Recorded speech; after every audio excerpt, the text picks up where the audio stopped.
Assalamualaikum warahmatullahi wabarakatuh.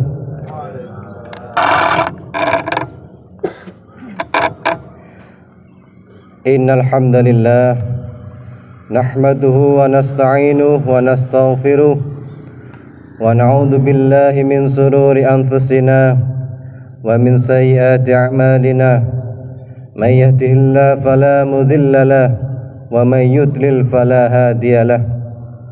Asyhadu an la ilaha illallah wa asyhadu anna Muhammadan abduhu wa rasuluh.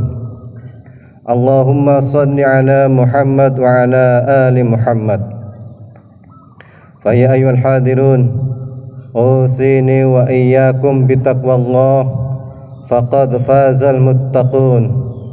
Ittaqullaha haqqa tuqatih wa la tamutunna illa wa antum muslimun. Allahu akbar, Allahu akbar, Allahu akbar walillahil hamd.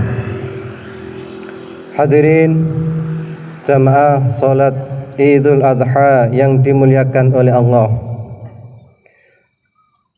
Hari ini, saat ini kita memperingati, merayakan hari raya Idul Adha, atau disebut juga dengan Hari Raya Kurban. Hari Raya Idul Adha pada hakikatnya adalah napak tilas apa yang pernah dilakukan oleh Nabiullah Ibrahim alaihissalam. Al-Quran memberikan informasi kepada kita bahwa dalam diri Nabi Ibrahim alaihissalam ada suri tauladan yang bisa kita jadikan panutan. Qad kanat lakum fihim uswatun hasanah. Sungguh dalam diri Nabi Ibrahim dan orang-orang bersamanya itu ada suri tauladan yang bagus untuk kalian. Nah hadirin, jadi apa yang Allah syariatkan berupa Hari Raya Idul Adha ini adalah agar kita mau meneladani apa yang dulu pernah dilakukan oleh Nabiullah Ibrahim alaihissalam. Salah satu yang bisa kita ambil contoh dari apa yang dulu pernah dilakukan oleh Nabi Ibrahim adalah betapa besarnya ketaatan Nabiullah Ibrahim alaihissalam kepada perintah Allah Subhanahu wa taala. Allahu akbar walillahil hamd. Hadirin, bisa kita ukur, bisa kita nilai seberapa besar ketaatan Nabiullah Ibrahim alaihissalam kepada perintah Allah. Saat itu Nabi Ibrahim menikah dengan istri yang pertama, Sarah. Berpuluh-puluh tahun beliau menikah dengan istrinya, tidak juga dikaruniai anak. Padahal Nabiullah Ibrahim terus-menerus berdoa memohon kepada Allah agar diberi momongan, diberi anak yang diharapkan dengan anak itu bisa meneruskan estafet perjuangan. Tapi lama Nabi Ibrahim tidak dikaruniai anak. Bahkan salah satu riwayat sampai umur 80 tahun Nabi Ibrahim tidak dikaruniai anak. Lalu kemudian istri beliau yang pertama menyarankan untuk nikah kembali. Akhirnya kemudian Nabi Ibrahim nikah dengan Hajar. Tidak lama kemudian Nabi Ibrahim dikaruniai anak dan diberi nama Ismail. Hadirin, betapa senangnya Nabi Ibrahim dikaruniai anak laki-laki yang cakep, yang pintar, yang lucu. Senang sekali Nabi Ibrahim, dan itu fitrah manusia. Seorang tua ayah pasti senang dengan anaknya. Begitu juga dengan Nabi Ibrahim, apalagi sudah lama menanti kedatangan anak itu. Tetapi hadirin, ketika umur 12 tahun Nabi Ismail ketika umur 12 tahun Allah menguji ketaatan Nabi Ibrahim dengan memerintahkan untuk menyembelih. Bisa kita bayangkan hadirin, bagaimana perasaan seorang ayah harus menyembelih anaknya dengan tangannya sendiri, dengan pisau yang dia asah sendiri, dengan muka sendiri, dengan wajah sendiri, dengan yang disaksikan dirinya sendiri. Perasaan orang tua bagaimana hadirin? Siapa yang tega menyembelih anaknya sendiri? Tentu ini berat hadirin. Makanya Ibnu Abbas sahabat Rasulullah mengatakan, perintah Allah kepada Nabi Ibrahim itu adalah perintah yang paling berat yang belum pernah diperintahkan kepada Rasul-Rasulnya. Berat hadirin. Dan itu subhanallah oleh Nabi Ibrahim dijalankan dengan sukses. Nabi Ibrahim tidak protes. Nabi Ibrahim tidak tanya, ya Allah kenapa harus anak saya? Kenapa bukan kambing saya saja ya Allah? Kenapa bukan unta saya saja ya Allah? Tidak tanya hadirin. Perintah itu langsung dilaksanakan. Ternyata ketaatan Nabi Ibrahim kepada Allah jauh lebih besar dengan kecintaannya dia kepada anak. Hadirin, lalu permasalahannya sekarang bagaimana dengan kita? Sudah berapa persen kita bisa mencontoh ketaatan kita kepada Allah jika dibandingkan dengan ketaatan Nabi Ibrahim? Memang kita mungkin tidak bisa menyamai ketaatan kita kepada Allah dengan ketaatan Nabi Ibrahim kepada Allah. Tapi paling tidak kita bisa menjadikan ukuran, itulah ketaatan seorang hamba kepada Allah. Kita saat ini hadirin banyak sekali bertanya ketika diperintah oleh Allah, ya ayyuhal insanu ma gharraka bi rabbikal karim.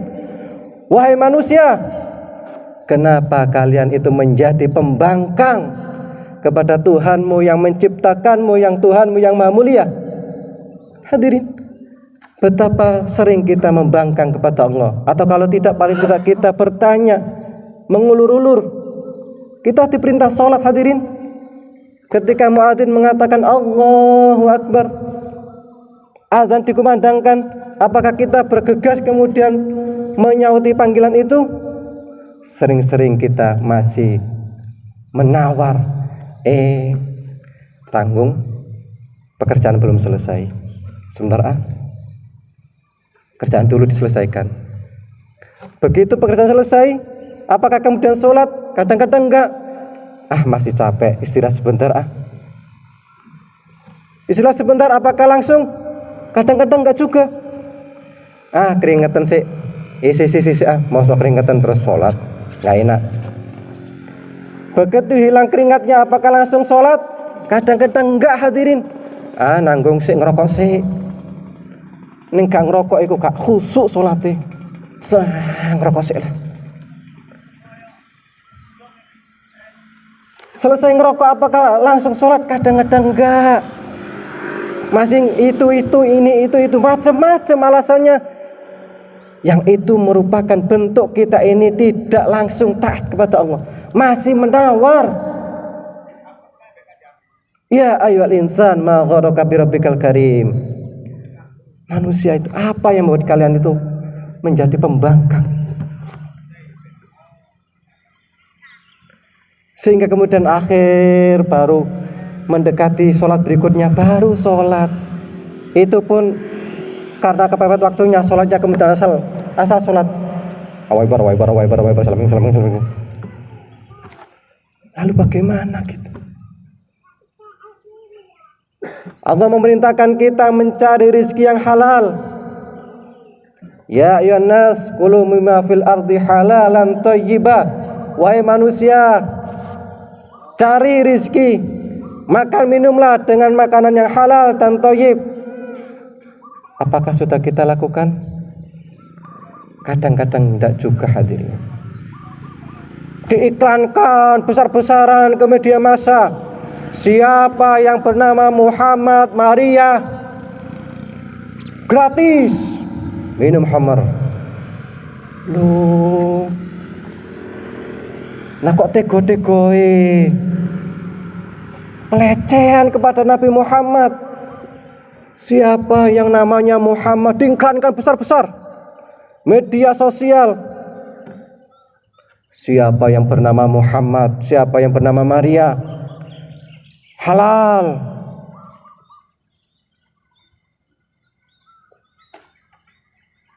Minum khamar. Loh, minum khamar sudah haram, mengiklankan apa lagi?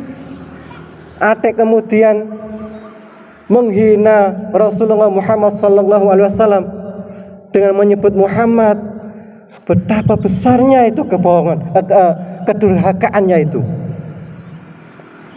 Nah, hadirin, apalagi pemiliknya itu, seorang artis itu ya, dia mengatakan saya rela masuk neraka. Loh, masuk neraka kok rela? Saya rela masuk neraka, di neraka itu enak. Nanti saya ketemu dengan Michael Jackson, saya ketemu dengan penyanyi reggae dari Amerika terkenal, nanti saya akan konser di sana di neraka jahanam. Loh, nah cek enake nek neraka konser.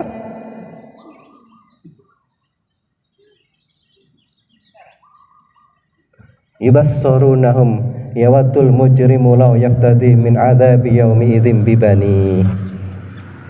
Nanti di akhirat itu jangankan saling sapa, mereka kenal, mereka dekat, tapi tidak menyapa. Kenapa? Mereka takut dengan dirinya sendiri di akhirat itu.